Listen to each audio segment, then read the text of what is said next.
Hi class, this is course 3, lesson 71. It's percent change of dimensions. Okay, you know that when you have a dilation that things get bigger. So we start with an object that is at 100% and then we will add a percent to increase it. A reduction is the original is at 100% and then we subtract a percent of decrease from there. So that's the two. You're going to need to know these two. That when you dilate something, you take 100%, the original, and you add percents to it, the percent that it increases, you add. When you reduce, you subtract. Okay? The scale factor is related. It's the decimal form of the overall percent, and I'll illustrate that here. Here we have square A and square B. And square B is 50% larger than square A. This is just factual information. So we start with A. A is the original.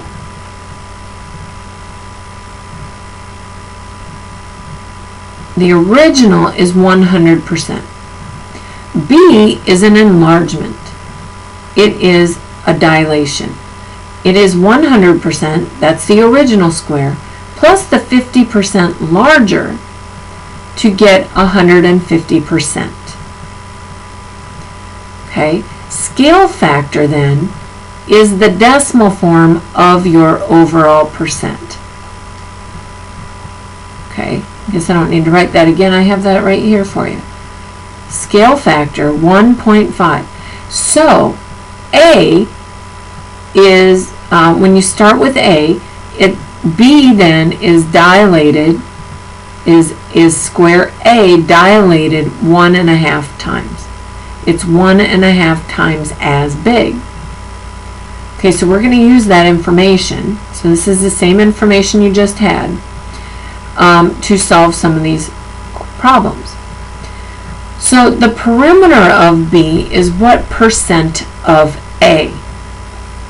So the perimeter, remember that when this side this side is the original in A, and B then is 1.5 times whatever A is. So your perimeter, because perimeters just add them all up or multiply by 4 because this is a square, your perimeter is just a unit for unit increase. So if your square is 50% larger, then the perimeter is the total overall percent, which in this case is 150%. So the perimeter of B is 150% of A's perimeter. So if you know the perimeter of A, you can multiply that perimeter times 1.5 and that will get your perimeter of B. The area is what percent of the area from B to A.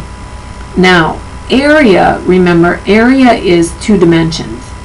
Okay, so we have to take the scale factor times the scale factor. Okay, so we're going to take 1.5 times 1.5, and we're going to get 2752. Oh, that's a 1. Sorry. 5, 2, carry the 1, 2. I knew I needed a 2 there. I was just jumping the gun. And I need 2 decimal places. So it's 2.25 times as big, but I need a percent. So I need to make this times 100, so it's 225%. Okay, so the area of B is 225% of the area of A. So if I know the area of A, I can multiply it by 2.25 or 225%. Now this third question is the one that'll get most of you if you're not paying critical attention to the words. Area of B is what percent greater, there you go, greater than A. Okay, so you might not have this question before the greater than question. So you need to know the percentage that B is of A, and we know that's 225. But remember that square A is 100%. So this is the area percent for B, and this is the area percent for A, and we have to subtract them because area of B is 125% greater than the area of A. Okay, the 225 would be to multiply times your area to get that. That's your scale factor. It's scale factor squared, if you want to think of it that way. And you do that because it's 2 dimensions that you have to increase that square by. To find the percent greater than, you need to subtract. That's a subtraction problem. How much bigger is it? How much greater is it? So it's 125% bigger. Okay, so let's think through this scenario. We've all had things when we wash them that shrink. Here's a scenario where a towel is going to shrink uniformly, that's important, 10% when washed. And the area is reduced by what percent? Okay, so thinking back to that first slide that I showed you, a reduction is 100% minus what we shrank, 10%, to get our new percentage, 90%. Area, oh, let me back up for a second, which means then that the scale factor is the decimal form of this percent, which is 0.9. The area is going to be calculated by taking your scale factor and squaring it. So 0.9 times 0.9 is 81 with 2 decimals, and as a percent, that is 81%. Okay, so the area is 81% of what it was originally.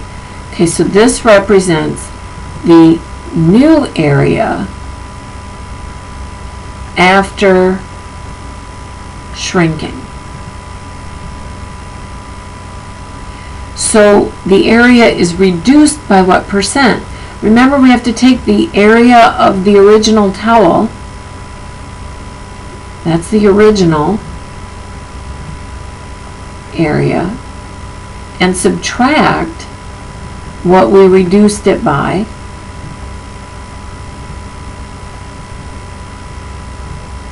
or what the new area, reduction area, to find how much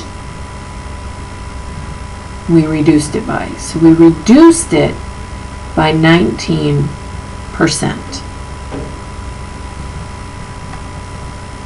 Okay, here's one with a coordinate plane.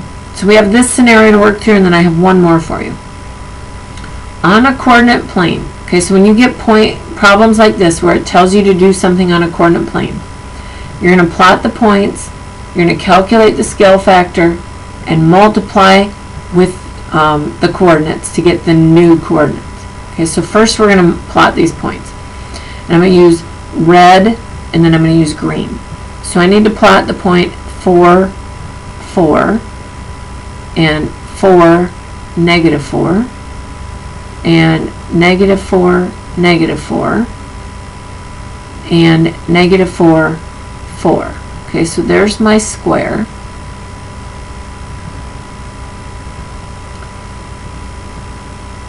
And then I need to sketch an image after 125% dilation. Okay, what is this as a scale factor? 1.25. Remember, the scale factor is just the percent of the dilation or the percent reduction as a decimal. So I need to take all of these values, 4 and -4, times 1.25 to calculate my new points that I'm going to plot. So if I take 1.25 times 4, I get 2, 8, 9, 10, carry the 1, 5, 2 decimal places, 2 decimal places. So I get 5. So instead of 4s, I need to use those same values, but with the same signs, but with 5. So I'm going to have 5 and 5, and then I'm going to have 5, -5, and -5, -5, and -5, 5. So basically I'm just going out here, and here, and here, and here. So there's my new square, and now I need to answer those questions. What percent greater is the perimeter of the dilation than the original?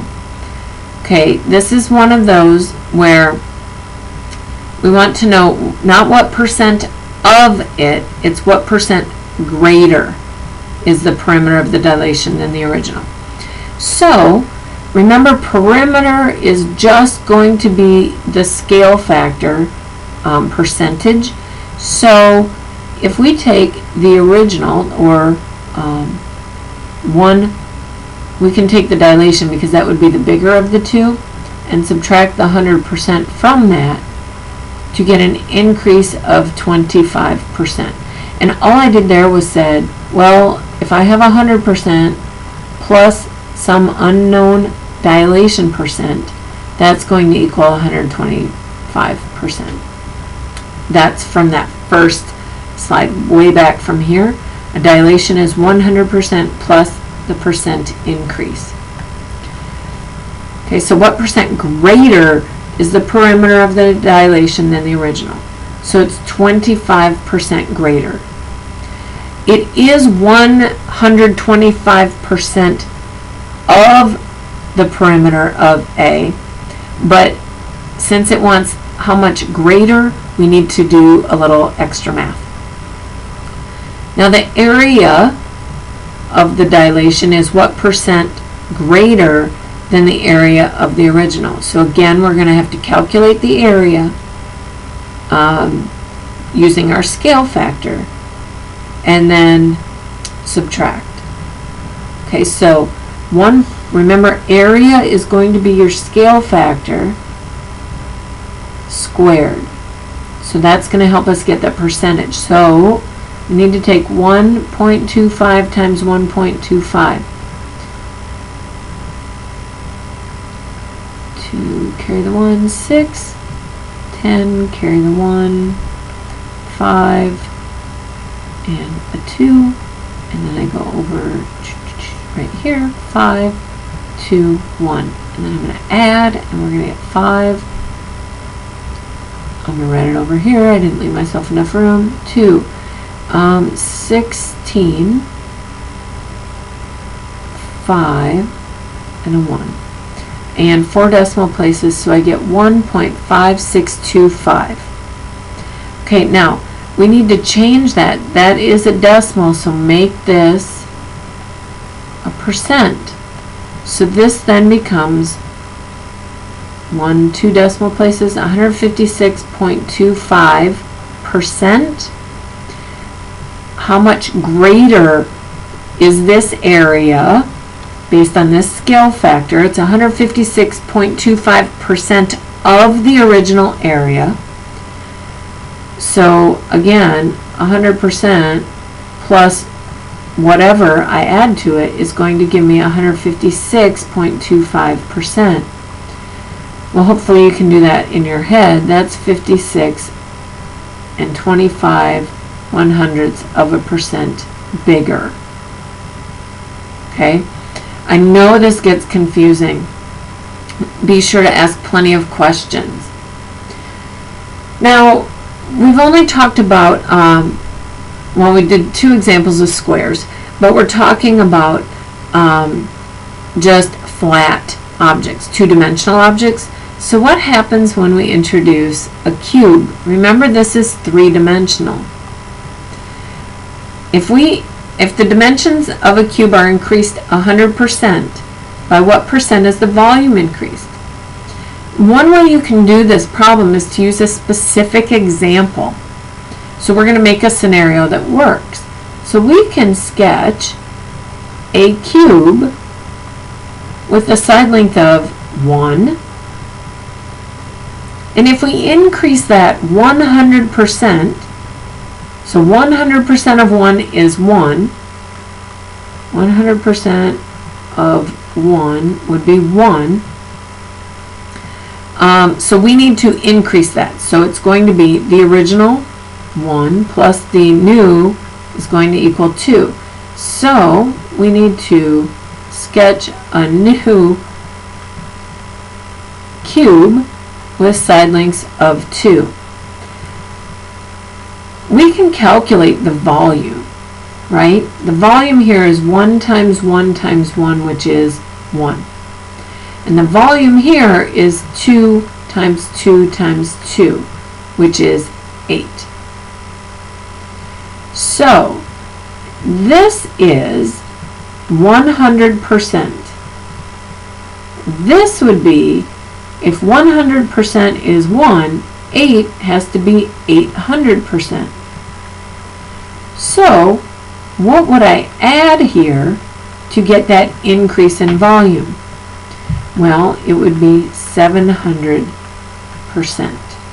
So the volume of a cube, if we increase the dimensions 100%, the volume will increase 700%.